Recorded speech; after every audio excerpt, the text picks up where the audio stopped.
कैसे बैठेंगे? बेटा ये सवाल हम लोग जो समीकरण है युग्मक समीकरण उनको हल करना सीख रहे हैं और प्रतिस्थापन विधि से हमने सवाल करने हैं। अभ्यास 7A का ये आखिरी सवाल है, 8वें का दूसरा खंड। कल पहला खंड हम लोगों ने कर लिया था। इसको करने के लिए हम देख रहे हैं कि ये लिखा है x/7 धन y/15 बराबर 3। ये पहली समीकरण हो गई।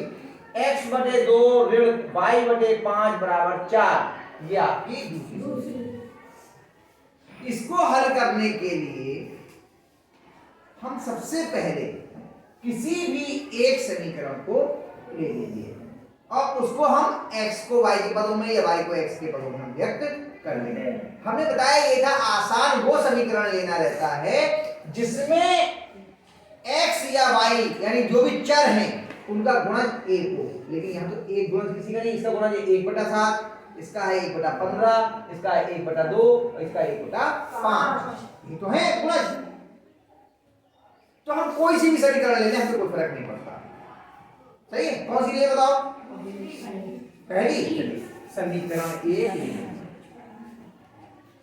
समीकरण 1 लेने बहुत आसानी से हो जाएगा क्योंकि आपने पीछे के सवाल कर रखे हैं।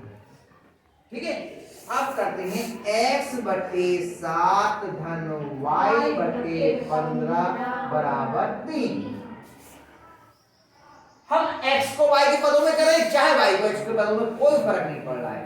तो हम पहले y को ले लेते हैं, वो ले x/7 और ये प्लस धन में यहाँ पे जोड़ में उधर ऋण का जाएगा बराबर 3 - y/15। सवाल को और थोड़ा सा आसान करने के लिए, सिंपलीफाई करने के लिए ये लासा लेकर के एक ही सिंगल पद में इसको कट कर लेते हैं। x/7 बराबर 15, इसका लासा हो गया। इसके बटे में 1 दिया, मालूम है 1 के बटे में 1 को किसी एक पद के और दूसरे के बटे में जो संख्या हो हर जो हो वही जो है आपका लासा हो जाता है। 1 15 15 और 15 तिया माइनस 15 1 15 1 y का y। अब 7 इधर बटे में इधर क्या में जाएगा गुणा में 7 गुणा 45 माइनस y/15। 7 की भी अंदर गुणा करो, ये भी और आसान कर दिए। 45 की 7 से गुणा, 7 करिए 35 का 5 हासिल लगा 3, 7 चौक 28 और 3 31 माइनस 7 की y से गुणा करिए तो 7y/15।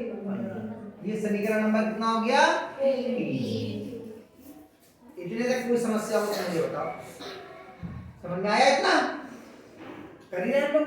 अब हम समीकरण 3 से x का मान कौन सी समीकरण में रखेंगे? 2 में। क्यों?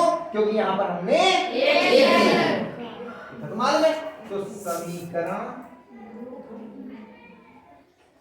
3 से x का मान समीकरण 2 में रखने पर समीकरण 3 से x का मान समीकरण 2 में रखने पर क्या हो जाएगा? x का मान रखेंगे ना तो x की जगह पे ये हो जाएगा आपका 315 माइनस 7y/2 बटे 7 है ना 15 बटे 2। अब मुख्य बटे की निशान ये वाला है, ये मुख्य बटे नहीं है, हमने कहा था ना, क्योंकि ये तो x का मान है अंश में ऋण y/5 बराबर 4। ध्यान रखना। अब हम क्या करते हैं, जब दो आपके भिन्न हो जाते हैं, अंश में या हर में भिन्न होता है तो हर को हम पलट देते हैं, व्युत्क्रम कर देते हैं उसका। तो ये हर कितना है 2, 2/1, इसका कितना जाएगा 1/2। 315 माइनस 7y/15 गुणा 1/2 ऋण y/5 बराबर 4। इतने में कोई समस्या हो गया? 315 ऋण 7y/15 दूनी 30। हर की गुणा अंश की गुणा, 1 से गुणा करेंगे तो यही आ जाएगा और 2 की 15 से गुणा करेंगे तो 30 आ गया। ऋण y बटे 5 बराबर 4। 30 और 5 का आपने लासा ले लीजिए। 30 और 5 का लासा कितना आएगा? वैसे तो नियम मैंने बताया, मैं करके दिखा दे रहा हूं, पहले करके दिखा देता हूं फिर नियम बता देता हूं। 30 और 5 का लासा, देखो 2 से कट रहे हैं, 2 एकम 2, 2 पंजे 10, 5 नहीं करता ऐसे दिया, फिर 3 से कटा 3 पंजे 15, 5 ऐसे दिया, 5 एकम एकम 2 3 6 पंजे 30, कितना आया? 30। नियम ये होता है अगर छोटी संख्या से बड़ी संख्या विभाज्य है तो जो बड़ी संख्या है वही लासा हो, है ना, बराबर 4। अब ये 30 एकम 30, 1 से इसकी गुणा करेंगे कितना आएगा? 315 माइनस 7y। अब माइनस 5 छक्का 30, 6 की y की गुणा करें तो 6y। इतने में भी कोई समस्या नहीं होगी, ठीक।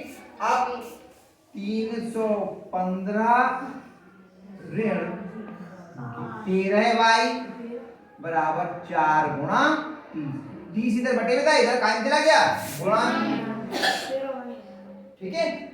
अब 315 ऋण 13y बराबर 120। ये 315 इधर प्लस का इधर क्या जाएगा?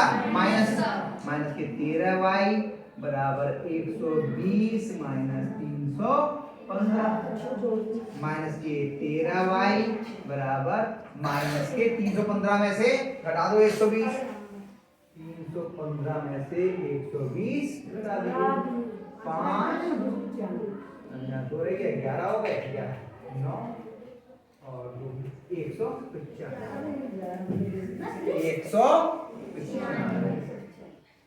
अब देखिए ये माइनस का 13 इधर गुणा में, इधर क्या में जाएगा? भाग में। अब यही पे कर दूं, मैं मिटा दूं इसको, कैलकुलेशन डाल देता हूं।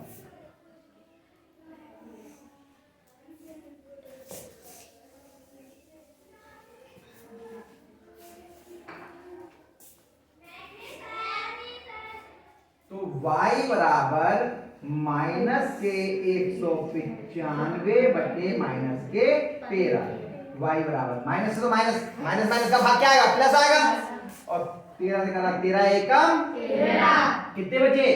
6, 65 हो गए, 13 पंजे 65, कितना आगे y बराबर? अब y का मान कौन से समीकरण में रखेंगे बताओ? हाँ, y का मान समीकरण 3 में रखने क्या हो जाएगा? x बराबर 315 माइनस 7 गुणा 15, ठीक होगा? 315 माइनस 7 गुणा 15 बटे 15, x बराबर 315 माइनस 15 सत्ते 105 बटे 15, x बराबर 315 में से 105 गया, कितने बच गए? 5 में से 5 गया 0, 1 2 बटे 15। अब देखो सरल हो रहा है, सरल कर लीजिए, 3 से कट रहे हैं दोनों, 3 पंजे 15, 3 सत्ते 0, 5 एकम 5, 5 एकम 5, 5 24, x बराबर कितना आ गया? 14, यानी कि उत्तर क्या आ गया? x बराबर 14 और y बराबर 15। देखो यही उत्तर है, जाइए। देखो सवाल लंबा है, इतने लंबे सवाल आप लोगों ने कम किए, जाइए। तो इसको अभी तो उतार लो, फिर एक आध बार अपने आप करके देखना घर जाके, तो आपको समझ में आ जाएगा। कल हम लोग आगे की अपने इतिहास